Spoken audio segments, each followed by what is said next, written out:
দয়া করে আল্লাহর রাস্তে এই জন্য করবেন না, কারণ আপনাদের নেতাদের দায়িত্ব তো আমরা নেব। ভালো থাকবেন। এই যে ডক্টর ইউনূসের সময়ও তো আমরা কিছু কার্ড আপনাদেরকে দিয়েছিলাম, আমি মনে করেছি সবগুলো সঠিকভাবে বিলি হয়েছে নাকি ভাই?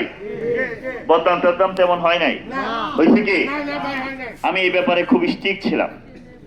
গরিবদেরটা গরিবকে দেন, আপনার যেটা পাওয়া সেটা আপনি পাবেন।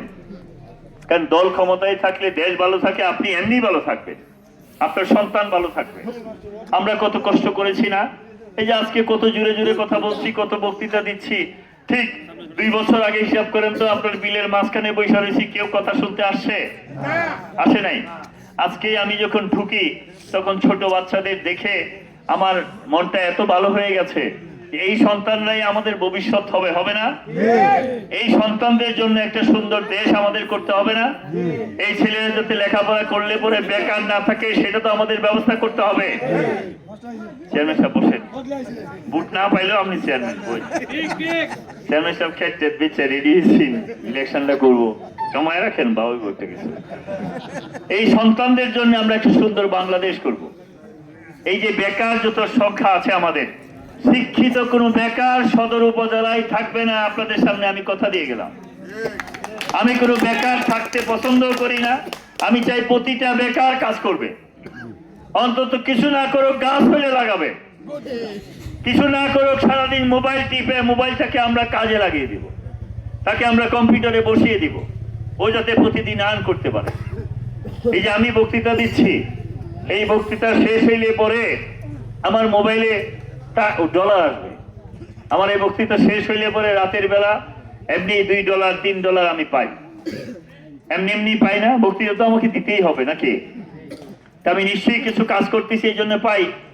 এখানে যদি আমি একটা ছেলেকে বলি তুমি এখানে সুন্দর করে একটা ভিডিও করো, করে তোমার ফেসবুকে মনিটাইজেশন করে তুমি এটাকে ছেড়ে দাও, এবং ওইখানে কৃষি কাজে ধান লাগাচ্ছে এটাকে ছবি তুলো, ছেড়ে দাও, আপনি প্রতিদিনই টাকা পাবেন। এই সুযোগ তো আছে রে ভাই, আছে না? আমরা জাস্ট ওকে শিক্ষা দেব, তুমি এইভাবে কাজটা করো। এই কাজটা করলেই আমাদের এই সন্তানরা মোটিভেট হয়ে যাবে, চেঞ্জ হয়ে যাবে। যেটা গতকালকে তারেক রহমান সাহেব বলেছেন, বাংলাদেশে আমরা 10 লক্ষ ফ্রিল্যান্সার ব্যবস্থা করব।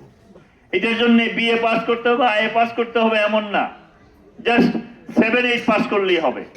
আপনি মোবাইলটা যে টিপা শিখে ফেলছেন, এইটাকে আমরা কনভার্ট করে কাজে লাগিয়ে দিই, তাহলে কি বেকার থাকবে?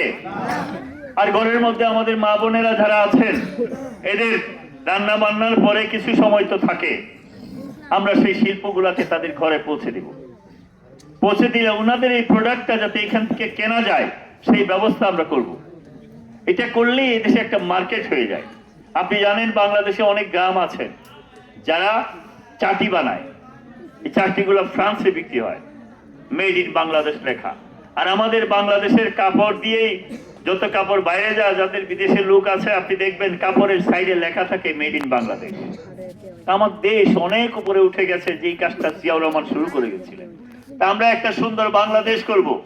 আর সবচেয়ে এখানে আমি এতগুলা কথা এই জন্য বললাম, এখানে 100%-এর মধ্যে 95% লোক বিএনপির পক্ষের লোক, ধানের শীষের পক্ষের লোক, নাকি ভাই? আর কিছু লোক হাসিনার সময় একটু অত্যাচার হইতো, তো এই জন্য কিছু আমাদের লোকজন একটু কানাকানি করতো, আর কিছু লোক আমাদেরই লোকজন একটু বাতাসও দিত। এমন হয়েছে না ভাই? এটা আসলে